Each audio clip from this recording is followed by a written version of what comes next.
kita selalulah bersyukur kepada Tuhan, dan itu adalah satu kemestian di dalam hidup kita sebagai umat-umat yang sudah percaya.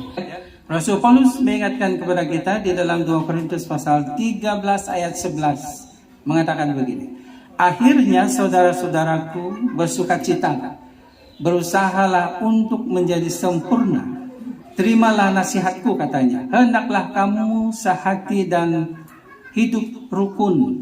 Allah yang mengasihi kita dan mengaruniakan kita kedamaian akan menyertai kamu. Amin itu. Ya,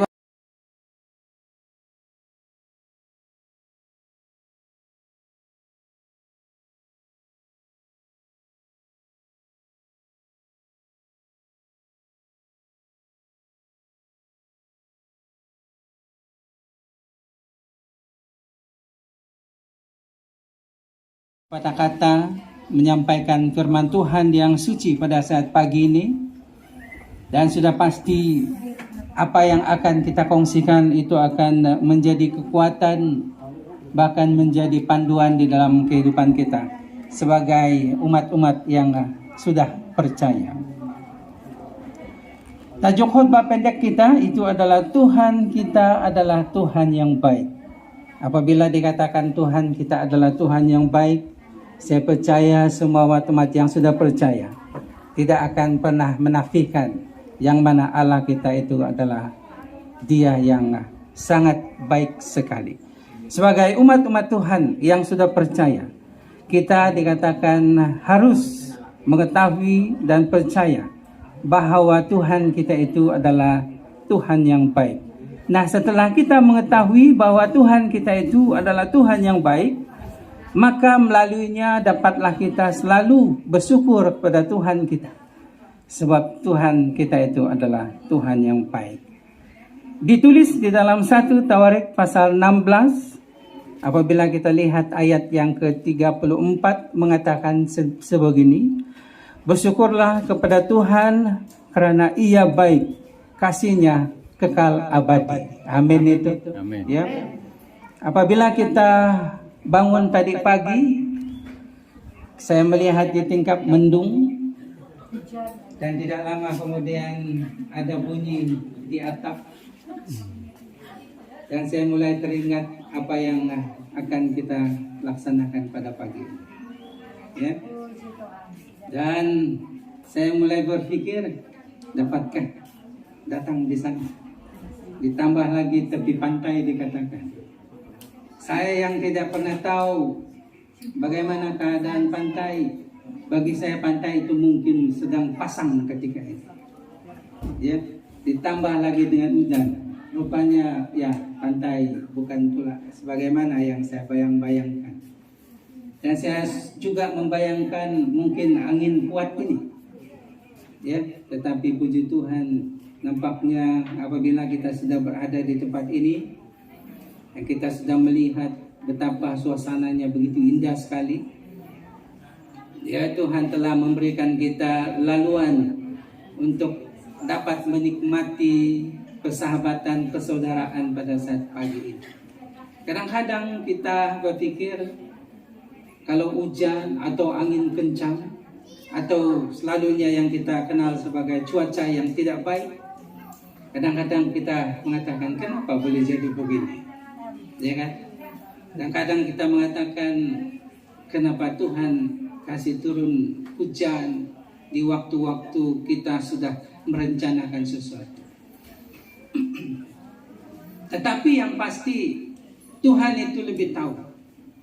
Dia mengetahui keperluan, bukan saja keperluan kita sebagai makhluk yang hidup yang telah diciptakan, tetapi sudah pasti Tuhan mengetahui keperluan ciptaan Dia yang lain. Ya, mungkin kita tidak perlukan hujan sebab di rumah kita ada pipe kerajaan yang sudah cukup bersih, dan mungkin kita tidak perlukan lagi yang lain-lain sebab semuanya sudah ada. Tetapi bagaimana dengan ciptaan Tuhan yang lain? Mungkin pokok-pokok, ya, pokok-pokok memerlukan hujan untuk supaya dia akan terus hidup sehat. Demikian juga dengan ciptaan yang lain. ya makhluk hidup yang lain. Saya melihat pada awal tahun ini saya datang di Kelawat, ya saya agak terkejut sebab tidak biasa dengan keadaan kerbau. Ya, saya hanya melihat kerbau sebelum ini hanya 1 ekor ataupun 2. Tetapi ketika saya sampai di Kelawat, aduh, saya katakan, dia jalan pergi ke Minonun sahaja, yang pergi ke Poturo satu ketika jam di tengah jalan.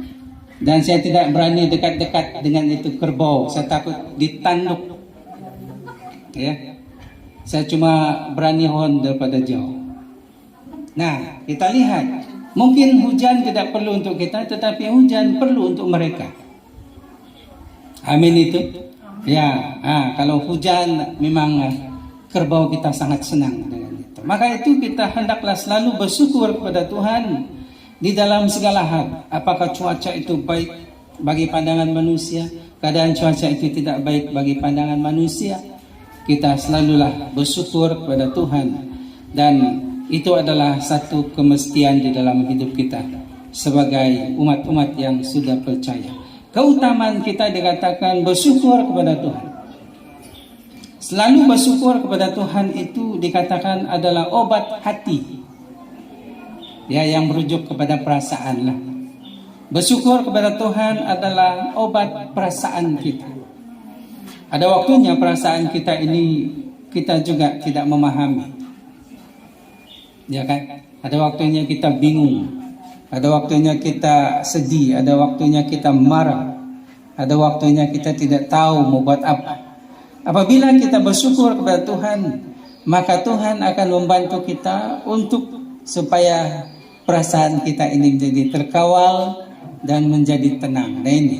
Jadi apabila kita mengalami apa sahaja hal-hal dalam hidup ini yang merupakan cobaan, apakah itu cobaan yang ringan atau cobaan yang berat, maka bersyukur kepada Tuhan itu adalah obat yang paling baik sekali.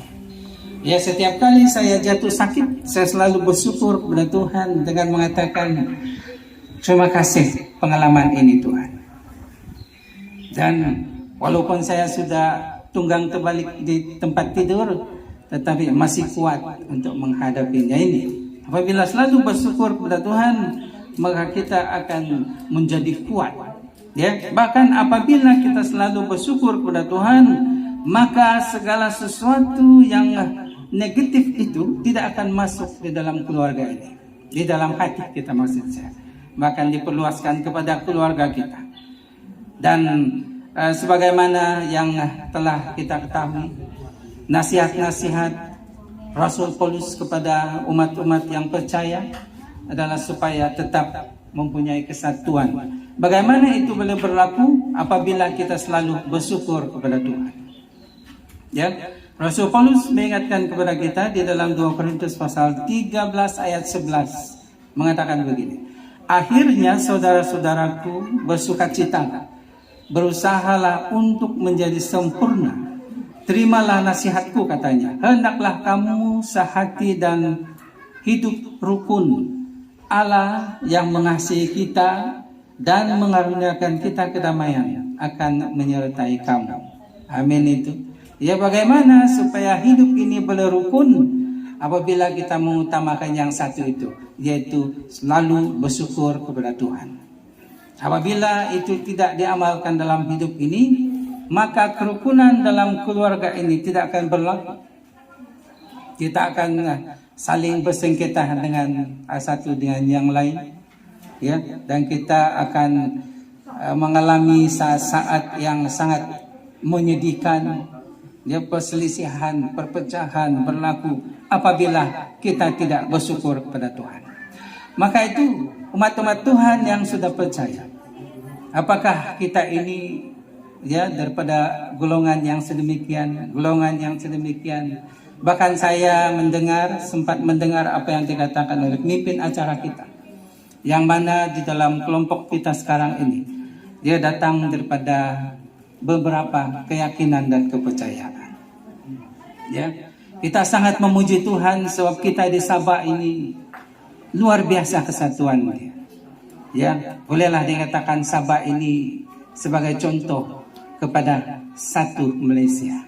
Yang mana kita dalam keluarga kita itu kepercayaan-kepercayaan yang berbeza, tetapi masih lagi dapat saling bersama untuk saling menguatkan kesatuan kekeluargaan. Beza dengan tempat-tempat yang lain, ya. Nah, apa dikatakan di sini? Hiduplah dengan rukun, dan dikatakan di dalam Ibrani pasal 13 ayat 1 itu nasihat yang terakhir untuk kita, untuk keluarga yang besar ini, dikatakan peliharalah kasih persaudaraan. Umat Tuhan yang dikasihi, inilah nasihat yang telah tertulis di dalam Ibrani pasal 13 ayat 1, supaya kita menjaga kasih persaudaraan. Jangan disebabkan oleh ideologi yang berbeza, keyakinan, kepercayaan yang berbeza, maka berlakunya sesuatu yang boleh membuatkan perpecahan berlaku. Tetapi bersatulah di dalam perbezaan. So kita ini saling melengkapi. Ya, kita saling melengkapi, mengikuti perbezaan amalan, kepercayaan, dan juga segala sesuatu itu. Bersatu di dalamnya, maka melaluinya nama Tuhan dimuliakan. Itu sahaja untuk pada kali ini. Semoga Tuhan memberkati. Amin.